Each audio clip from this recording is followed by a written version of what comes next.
Le téléphone d'Allen bourdonne d'une notification imprévue, interrompant sa routine du milieu de la matinée.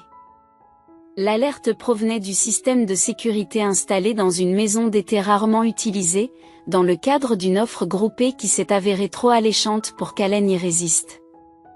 Considérant qu'il s'agissait d'un détail pratique, il a décidé d'équiper le pavillon d'été, permettant ainsi la surveillance à distance de la propriété. Initialement prévue pour repérer les animaux sauvages près de la maison, la caméra présentait désormais une scène pénible, suscitant un profond sentiment d'inquiétude chez Allen. Autodidacte, Allen et sa femme Caitlin étaient habitués à vivre en ville. Leur résidence urbaine, gérée méticuleusement grâce à la bonne gestion financière d'Allen, leur servait de foyer confortable et apprécié. Cependant, ils ont toujours aspiré à prendre leur retraite à la campagne, un jour ou l'autre.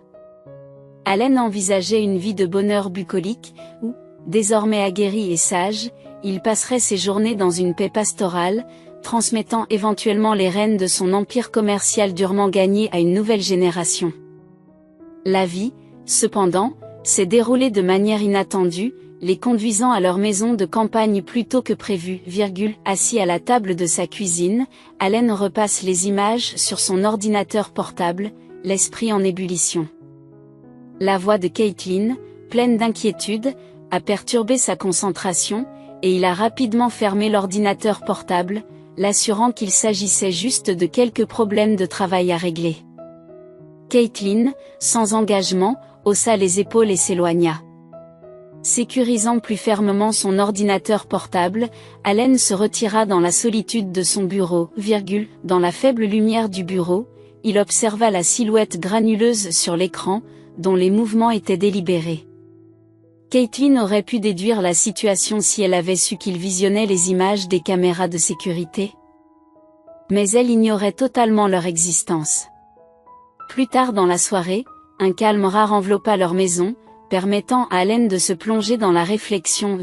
En observant sa femme, il se souvient de ses récits du passé, imaginant une vie de simplicité domestique, des soirées en pantalon de survêtement, des œufs brouillés au dîner et une fin de journée tranquille partagée avec un être cher. Malgré ses efforts, ce niveau d'intimité et de confort lui avait échappé, laissant à Caitlin un sentiment d'insatisfaction et d'inadéquation. C'est l'honnêteté et la détermination brute dans les yeux de Caitlin qui ont captivé Allen lorsqu'ils se sont rencontrés pour la première fois au cours d'un week-end de randonnée mémorable. Une aventure commune, renforcée par l'offre amicale d'un étranger sur un VTT, a pris une tournure déchirante lorsque le véhicule s'est retourné sur un sentier précaire. Caitlin a heurté le sol avec une force qui lui a coupé le souffle, Allen et le conducteur tombant sur elle dans un hamac chaotique. Elle allait de douleur, un besoin viscéral d'atteindre l'hôpital l'envahit. Au centre médical, l'agonie de Caitlin s'est déroulée, révélant une fracture du bassin et une épaule cassée. Les 6 semaines suivantes la confineront au lit d'hôpital, son monde se contractant aux dimensions de son espace de rétablissement. Des amis entouraient Caitlin, une garde tournante d'amour et de soutien, parmi lesquels Mark, un compagnon d'enfance dont les traits de garçon s'étaient transformés en une allure robuste. Au cours de ces soirées, alors que Mark veillait à son chevet, il a mis à nu l'affection qu'il lui portait depuis longtemps. Son aveu laisse Caitlin sous le choc de la surprise et d'un frisson clandestin. Le lendemain matin, Alan entre avec la douceur des fruits frais. Son regard se pose sur Mark, fleur à la main, et l'air s'épaissit de non-dit, perçu par Caitlin. Soucieuse d'affirmer son engagement envers Alan, elle fait taire sans hésiter un murmure de tentation. Au fil du temps, le jour est venu pour Caitlin de rentrer chez elle. Alan, le partenaire dévoué, a géré sa transition avec douceur. Même face à son propre malheur, une jambe cassée à la suite d'un accident de football, Alan a trouvé du réconfort dans l'étreinte volontaire de Caitlin. C'est dans la danse de leur vulnérabilité mutuelle, dans l'échange de soins et de réconfort, que la profondeur de leur relation s'est véritablement révélée. Leur mariage avait la simplicité charmante d'une réunion intime. Le côté de Caitlin était modeste mais familier, avec des parents, une sœur et la présence animée de nièces et de neveux. Du côté d'Hélène, en revanche, le tableau était différent, une poignée d'amis aussi proches que des frères, mais aucun parent de sang. Cette disparité, spectre silencieux de la fête, était entourée d'un accord tacite selon lequel elle n'était pas ouverte à la discussion, chaque fois que la curiosité de Caitlin faisait surface, la tentant d'aborder le sujet de l'absence de la famille d'Alan, celui-ci répondait par un sourire exercé et une légère déviation. « Je n'ai jamais vraiment eu de famille nombreuse », avait-il dit un jour, sa voix étant empreinte d'une finalité qui interdisait doucement toute autre question, 6 ans se sont écoulés depuis qu'Alan a parlé pour la dernière fois à son père, Ron. L'éloignement n'a pas été brutal, mais l'aboutissement de nombreux épisodes douloureux.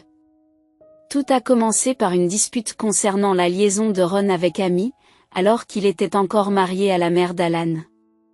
Cette trahison a ébranlé les fondations de la famille, et Alan, âgé de 8 ans, a exprimé sa douleur en envoyant un courriel désobligeant à Amy, un acte d'indiscrétion juvénile. Alan s'est souvent demandé si la froideur d'Amy à son égard n'était pas due à ce vieux message. Il lui semblait injuste d'être jugé sur la base des actes qu'il avait commis à l'âge de 8 ans, Jeune homme aux prises avec les turbulences de la discorde entre ses parents, Hélène a entrepris un voyage transformateur pour revenir dans la vie de son père à l'âge de 15 ans. Les problèmes de santé mentale de sa mère biologique l'avaient éloigné de Ron, mais la disparition tragique de cette dernière, bien que regrettable, a ouvert une porte dormante à leur relation.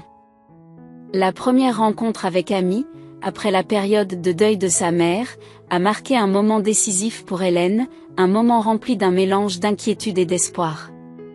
Désireux de bénéficier d'une présence maternelle, d'un guide ou, à tout le moins, d'une amie, il a déployé des efforts sincères, des cadeaux de vacances soigneusement sélectionnés, des tentatives de partage d'activités et des conversations franches mettant à nu ses intentions, Malgré les efforts sincères d'Alan pour établir un lien, le comportement d'Amy est resté glacial et distant. Les interactions avec lui étaient rares et superficielles, comme si chaque mot qu'elle prononçait nécessitait un effort concerté. Dès qu'Alan entrait dans une pièce, son malaise était palpable, elle se comportait comme si elle était une présence indésirable, un intrus dans sa propre maison. Malgré les assurances constantes de la famille, exprimant leur amour pour sa présence, Ron exprimait sa confusion et son inquiétude, observant la tension qui régnait dans la pièce. « Je ne suis pas sûr, Amy » murmurait-il, son regard se portant sur Hélène avec une lueur d'inquiétude. Amy, de temps en temps, lui fait écho, « Parfois, j'ai l'impression d'être un obstacle, Hélène assistait à ces échanges le cœur serré. Plus d'une fois, il a surpris des conversations à voix basse, la douce cadence de son père tentant de le consoler. « Personne ne pense cela, Amy, tu l'imagines » insiste gentiment son père. Pourtant, la réponse d'Amy était une sortie silencieuse, laissant un vide dans son sillage. Ce schéma devint une norme douloureuse, Amy se retirant de l'espace occupé par Alan, considérant sa seule présence comme une barrière invisible à son sentiment d'appartenance. Le visage de Ron s'assombrissait chaque fois que la porte d'entrée se refermait derrière elle, un mélange de culpabilité et d'impuissance l'envahissant, Alan était aux prises avec la situation, déchiré entre son désir d'harmonie et la réalité indubitable que ses efforts enfonçaient un peu plus le coin dans la structure fragile de leur famille recomposée. Pendant ces années d'université, les relations d'Hélène avec sa belle-mère sont devenues de plus en plus tendues, jusqu'à un incident révélateur lors d'une visite le 4 juillet. Alan, chez son père Ron, s'enquiert des projets d'Amy pour les feux d'artifice de la fête, tentant une conversation polie. Amy, interprétant peut-être mal le geste ou se sentant mise au pied du mur, a répondu avec une pointe de défensive dans la voix, alors que j'avais prévu de partir le lendemain, l'insinuation qu'une sortie immédiate était préférable m'a fait changer de cap et partir rapidement malgré les protestations de tout le monde. Malgré les assurances d'Alan que le départ n'était pas l'intention, Amy est restée déterminée, partant en laissant un sillage de tension. Le principal grief d'Alan à l'égard d'Amy portait sur la possessivité dont elle faisait preuve à l'égard de Ron.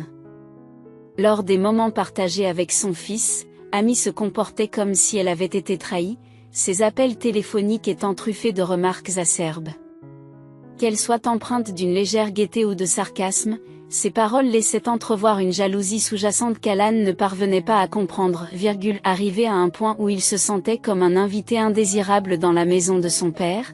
Alan a confronté Ron au comportement d'Amy lors d'un échange houleux le jour de la fête des pères, une journée dont Alan a été exclu en raison de la décision d'Amy. Ron, pacifiste par nature, a reconnu la tension mais a choisi la non-confrontation, ce qui a exacerbé la situation. Le point de rupture est atteint lorsqu'Alan, exprimant ses frustrations, se sent exclu de la vie de son père. Ron, se sentant acculé, a répondu par des mots qui ont laissé une cicatrice indélébile, créant un fossé qui n'a pas été comblé. L'année du mariage d'Alan et de Caitlin s'est déroulée comme une série de moments décisifs, chacun les rapprochant de leur destin commun. Alan, qui était sur le point d'obtenir une promotion très convoitée, a dû faire face à un rebondissement inattendu lorsqu'un étranger a été nommé à ce poste. Caitlin, qui exprime son incrédulité, trouve Alan déterminé à prendre son destin en main. Il s'est lancé dans l'aventure, transformant en quelques mois leur appartement en berceau de son entreprise naissante, grâce à ses efforts inlassables, il a obtenu un modeste bureau, récoltant les fruits de son dur labeur pour accueillir sa clientèle en plein essor. Au milieu de sa dernière année d'études de médecine, Caitlin s'est retrouvée à jongler entre les manuels scolaires et les registres commerciaux, offrant un soutien indéfectible à Alan tout en naviguant dans les rigueurs de ses propres exigences académiques.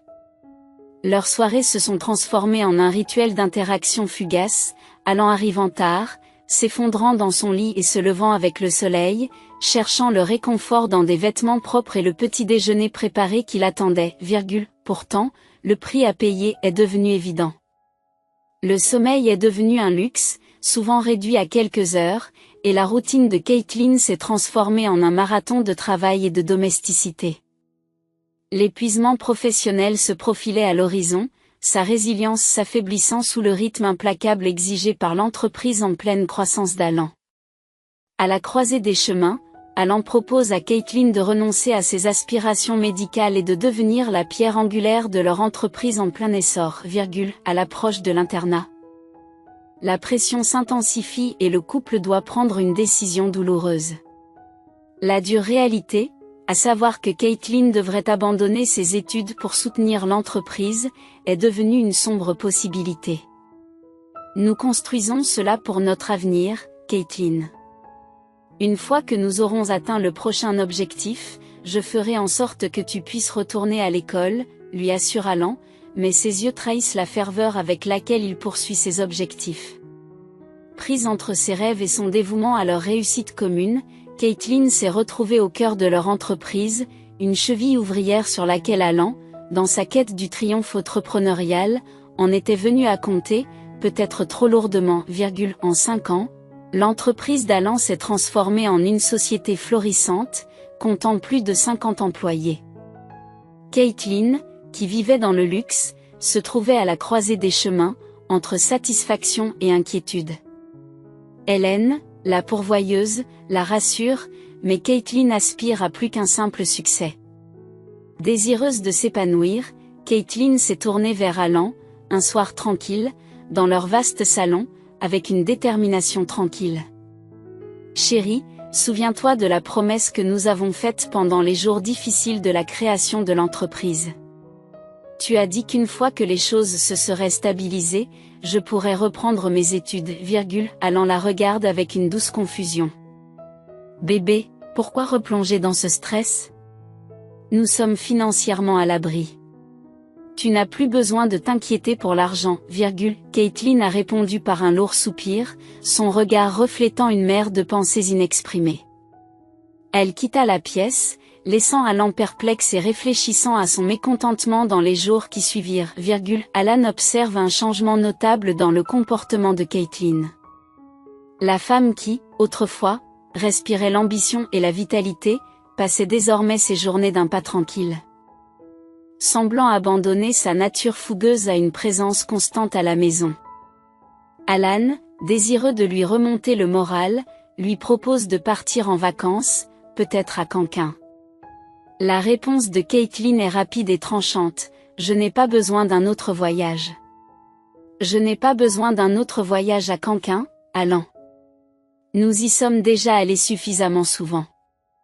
L'anxiété d'Alan refit surface, sa voix se teintant de frustration. Alors qu'est-ce que tu veux? Dis-le-moi. Tu sembles insatisfait de tout. Tu ne veux pas voyager et tu ne sembles pas heureuse ici. N'importe quelle autre épouse serait ravie de cette vie, Caitlin marqua une pause, ses mains interrompant leur travail alors qu'elle se tournait vers lui, l'expression indéchiffrable. Il ne s'agit pas d'être comme n'importe quelle autre épouse, Alan. Il s'agit d'être moi. Cette conversation a marqué un tournant, une affirmation douce mais ferme des besoins, des désirs et de l'individualité de Caitlin, qu'elle sentait s'éloigner au milieu de l'attrait de leur succès commun, un jour, avec une douce résignation, Caitlin a souri. Alan, te souviens-tu de l'époque où nous rêvions de posséder une maison pittoresque à la campagne? Alan acquiesce, la fierté transparaissant dans sa voix. Bien sûr, je m'en souviens, mais regarde ce que nous avons déjà construit ici, une maison spacieuse avec un vaste jardin. Ce n'est pas tout à fait ce que je voulais dire, précise-t-elle en s'asseyant en face de lui. Ses yeux s'alignent sur le scintillement d'un rêve perdu depuis longtemps. Je parle d'une vraie maison de campagne, nichée dans un village confortable, à l'abri des messages incessants du travail et à l'écart du monde numérique, levant un sourcil légèrement amusé, Alan dit, c'est un désir inattendu, mais si c'est ce que tu veux vraiment, alors oui, faisons-le. Je dois cependant vous avertir que la responsabilité de le trouver et de le remettre en état reposera sur vos épaules. Avec un éclat de rire, Caitlin se pencha en avant et déposa un baiser rapide sur sa joue. Je ne voudrais pas qu'il en soit autrement. Une semaine plus tard, Caitlin fait irruption dans son bureau, les yeux brillants d'une excitation incontrôlable. Alan, j'ai trouvé notre maison. Ce n'est pas n'importe quelle maison, elle est entourée d'un bosquet de bouleaux et d'une rivière sereine à 2 pas. Tu dois la voir de tes propres yeux. L'enthousiasme contagieux de la jeune femme a eu raison de la réserve habituelle d'Alan. Cela faisait des lustres qu'il n'avait pas vu cette étincelle particulière dans ses yeux, celle qui lui rappelait la femme vibrante dont il était tombé amoureux ce week-end-là, Ils firent le voyage jusqu'au village, se tenant devant la propriété. Le sens pratique d'Hélène l'emporta sur son romantisme. La maison était silencieuse et délaissée, une structure solide que le temps avait oubliée. Remarquant le retour de cette étincelle captivante dans ses yeux, Hélène acquiesce. D'accord, nous achèterons la maison, mais n'oubliez pas de la remettre à neuf, avec le projet d'ouverture imminente de la succursale, je serai immergée et ne pourrai pas vous aider, répondit-elle, accueillie par une étreinte impulsive. Je vous remercie. Attendez de voir, une fois que j'aurai donné un nouveau souffle, vous tomberez amoureux de cet endroit, 2 mois passèrent dans un tourbillon de réunions d'affaires et d'appels nocturnes, épuisant Alan avant qu'il ne rentre chez lui. Le poids de négociations interminables s'est abattu sur lui, lui accordant à peine 48 heures dans le sanctuaire de sa maison avant que le rythme implacable du travail ne le rappelle à lui. Caitlin s'installe à ses côtés avec une chaleur accueillante. Alan, je veux que tu passes ces 2 prochains jours avec moi dans notre maison de campagne. Je pense que cela pourrait vous séduire, d'abord tenter de refuser, attiré par la familiarité de sa zone de confort. Alan sentit la curiosité le pousser doucement vers l'acceptation. À leur arrivée, la transformation de la maison qui s'offrait à lui était remarquable. Caitlin avait habilement mélangé l'allure rustique et le confort moderne d'une manière subtile mais remarquablement efficace. Caitlin, c'est incroyable, admet Alan, en balayant l'espace du regard. Sa femme s'active, donnant vie à la maison tout en préparant le repas. Alan se sentait imprégné d'un sentiment de vitalité et d'une jeunesse rafraîchissante, le week-end s'est déroulé comme un chapitre d'une histoire d'amour, avec des regards timides de Caitlin et une lueur d'incompréhension chez Alan. Il ne se souvenait pas de la dernière fois où leur relation avait brillé d'une telle vitalité. Le lundi, la ville les a repris, et le travail a enserré Alan dans son emprise familière. « Caitlin, je serai absent pendant une semaine, dit-il avec désinvolture, la teinte de la routine colorant sa voix. J'espère que tu te débrouilleras bien sans moi. Je dois m'occuper d'affaires urgentes, Caitlin a répondu avec une légèreté qui a piqué son intérêt. Oh, je vais simplement me retirer à nouveau dans notre petit sanctuaire à la campagne. S'enquérant de la source de sa fascination, il lui demanda, « Qu'est-ce qui attire votre attention là-bas » Son regard rencontra le sien, avec une trace de quelque chose comme de l'appréhension dans ses yeux. « Je profite de la solitude et de la beauté naturelle, lui assure-t-elle, tout au long de son voyage d'affaires, les pensées d'Alan reviennent à la maison de campagne et à la nouvelle vitalité de Caitlin. C'était étrange, la transformation qu'elle subissait à chaque visite, en ressortant plus radieuse et plus satisfaite. Alan sentit une tension dans sa poitrine, un mélange de confusion et de détermination.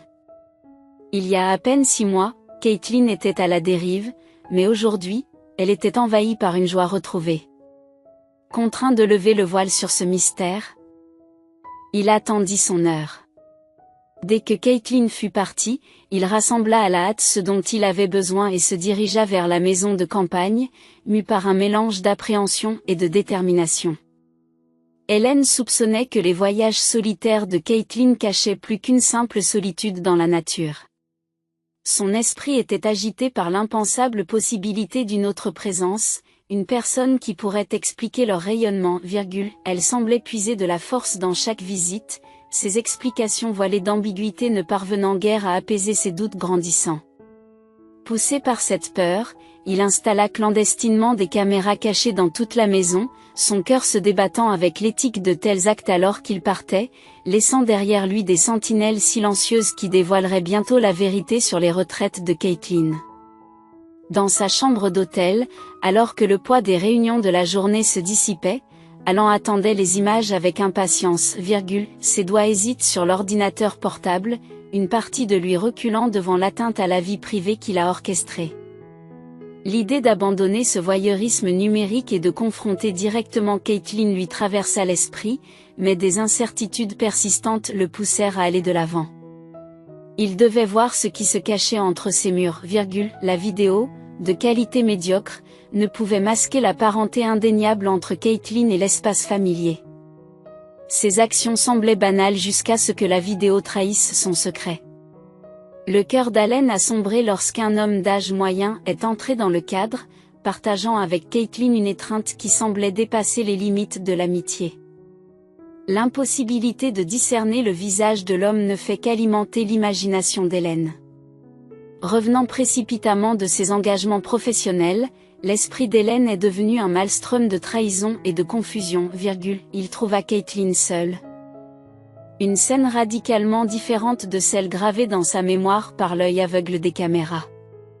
Son regard perplexe le suivit tandis qu'il se déplaçait avec agitation dans la maison, cherchant en vain des preuves de l'intrusion. Finalement assis à côté d'elle, il confronta la question silencieuse qui les opposait à la preuve numérique. « Caitlin, je sais tout. Que se passe-t-il ici ?» Sa voix était un fil tendu, qui tenait à peine, le regard de Caitlin tomba, le poids de la découverte ancrant ses yeux au sol, la réalité de son secret s'effilochant devant eux. Elle se sentait coupable d'avoir tenu Hélène à l'écart des chapitres cachés de leur vie. Hélène a ressenti un maelstrom d'émotions lorsque Caitlin a commencé à s'excuser. Plus elle parlait, plus la confusion semblait s'enfoncer dans sa compréhension de la situation. Son esprit, empêtré dans la toile de trahison qu'il avait tissée, luttait pour donner un sens à son explication, vous avez dû le contacter, contacter qui ? La question était comme une fissure dans le barrage de sa compréhension, à travers laquelle la vérité commençait à couler. Les yeux de Caitlin rencontrèrent ceux d'Alan, un flot clair de sincérité s'écoulant d'elle. La prise de conscience que leurs pensées avaient été des lignes parallèles, proches mais ne se rencontrant jamais, lui fit pousser un lourd soupir. Alan, Il semble que nous ayons croisé nos fils. Permettez-moi de tout clarifier. Je t'aime, chérie, et je ne voudrais jamais. Sa tentative de dissiper les malentendus fut interrompue par l'entrée d'une dame âgée, précédée d'un parfum de fleurs fraîches. Sa présence réchauffa la pièce, un baume apaisant sur la tension palpable. « Bonjour, Madame McGee », l'accueillit Caitlin, dont la voix était un doux carillon dans l'afflux soudain de compagnie, « Voici mon mari, Alan. » Alan regarda de sa femme aux nouveaux arrivants, une question silencieuse se dessinant sur son visage. Peu après, l'homme de la vidéo entre, ressemblant étrangement au père d'Alan. Accablé par le scénario qui se déroulait, Alan a dû faire face à une tempête d'émotions. Ici se tenait l'homme qu'il avait profondément adoré tout en lui reprochant les blessures du passé, la voix familière de Ron remplit l'espace, comblant le fossé entre la perplexité du fils et la présence calme du père. Caitlin, animée par le désir d'une famille complète, avait cherché Ron, qui vivait dans la solitude. Sa première rencontre avec Ron a laissé une trace indélébile dans son cœur. Elle l'a découvert dans un état d'abandon ravagé par la maladie et la solitude imposée par le départ de son ex-femme. Elle s'est sentie obligée d'agir, les récits de Ron sur son éloignement d'Hélène, empreints de remords pour les fautes commises dans le passé, ont trouvé un écho profond en elle. Ron reconnaît qu'il a été involontairement piégé par les tactiques de manipulation de son ex-femme. Elle avait tissé une toile de mensonges sur leur fils Alan, le diabolisant à tort et créant un fossé entre lui et Ron. Lorsque le voile de la tromperie a finalement été levé, Ron s'est retrouvé en ruine, pleurant l'éloignement irréversible de son fils. Il découvre également qu'Amy a un autre fils, ce qui met en lumière sa possible animosité envers Alan, le temps a passé depuis leur divorce, mais les répercussions du passé perdurent. Le portrait que fait Caitlin de la personne qu'est devenue Alan a profondément ému Ron, qui s'est mis à pleurer à chaudes larmes. Il lui demande sincèrement de s'occuper d'Alan et de le protéger. Portant le poids de ses anciennes erreurs de jugement, Ron supplia Caitlin de ne pas lui révéler les détails de sa situation, estimant qu'il ne méritait pas de faire face à Alan après tout ce qui s'était passé, lorsque Caitlin lui a tendu la main. La résignation de Ron était évidente. Sa conviction qu'Alan nourrit du ressentiment est une barrière qu'il n'est pas prêt à franchir. Caitlin a transporté Ron dans la tranquillité d'une maison de campagne, promettant de respecter un vœu solennel de silence à l'égard d'Alan alors qu'elle assumait le rôle d'aide-soignante de Ron. Elle est déterminée à le ramener à l'indépendance, la maison de campagne, entourée des chuchotements sereins de la nature, devient un havre de paix pour la convalescence de Ron. Tandis que Caitlin se consacre à son rétablissement, le guidant pour qu'il retrouve sa force et son autonomie, Ron commence à s'adonner à diverses activités ménagères, trouvant du réconfort dans la routine et la simplicité des tâches quotidiennes. À son insu, c'est au cours de ces moments domestiques qu'Alan a aperçu son père à travers l'objectif d'une caméra de sécurité, le partenariat entre Caitlin et Ron s'est épanoui au-delà des murs de leur retraite. Ils sont devenus les gardiens du bien-être de leurs voisins âgés, tissant une toile d'araignée qui a recouvert la communauté. Caitlin a trouvé du réconfort et de l'importance dans ce travail d'amour, un rappel poignant de sa valeur intrinsèque. Ron se tient devant son fils, l'air contrit et humble, Alan prend la parole, « Mon garçon, je suis sincèrement désolé pour toutes les blessures que j'ai causées par le passé et pour mon retour si inattendu. Ta femme a été mon sauveur. Si tu veux, je m'en irai et je ne perturberai pas ta vie. » Dans la communion silencieuse qui suivit, le regard d'Alan s'attarda sur Caitlin, la considérant non seulement comme sa partenaire mais aussi comme l'architecte de la réconciliation. Le poids des années semble s'être envolé à cet instant, au milieu du bourdonnement d'activités de la maison de campagne, l'air s'emplit du bavardage des voisins et du tintement des tasses de thé. Ron, agile et attentif, était dans son élément, réparant des objets pour Caitlin. L'orchestratrice discrète de la journée. C'était une danse de compréhension tranquille entre eux, et tandis qu'Alan observait, une épiphanie l'envahit lentement. Sa voix, forte et pleine de regrets, rompit le silence. Caitlin, je suis vraiment désolée. C'est moi qui ai eu tort, je n'ai pensé qu'à moi et à ce dont j'avais besoin, sans me soucier de toi. Je n'ai pas vu la vérité, et j'ai eu tort de ne pas te faire confiance. Peux-tu me pardonner? Si tu veux, tu peux travailler ici tout le temps, virgule. Les yeux de Caitlin rencontrèrent les siens avec un mélange de chaleur et de malice. C'est une offre généreuse, mais ce n'est pas faisable. Malheureusement, virgule, est-ce parce que tu es en colère contre moi? La voix d'Alan contenait un tremblement d'inquiétude, virgule, un peu, oui, admit-elle, mais surtout parce que je n'aurai pas le temps. Je n'ai pas l'intention de travailler à plein temps, du moins pas dans les 3 prochaines années, virgule. La confusion se lit sur le visage d'Alan, un mélange d'espoir et d'incrédulité se dessine dans ses yeux au fur et à mesure qu'il prend conscience de la situation. Caitlin, le serrant fort dans ses bras, murmure, « Tu te souviens de ces 2 jours magiques ici? C'était plus qu'une simple renaissance, Alan. Nous allons avoir un bébé, virgule. » La nouvelle frappa Alan avec la force d'une révélation, le faisant presque chanceler.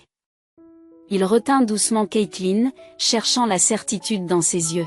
« Tu es sérieuse? » Absolument certaine, virgule. Son rire était comme une musique, dissipant toute ombre de doute. Complètement sûre. Le médecin l'a confirmé.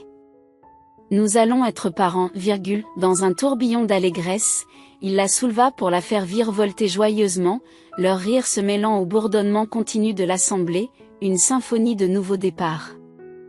Les mouvements d'Hélène se bloquèrent, et alors qu'il se stabilisait de l'exubérant tourbillon, ses yeux cherchèrent ceux de son père.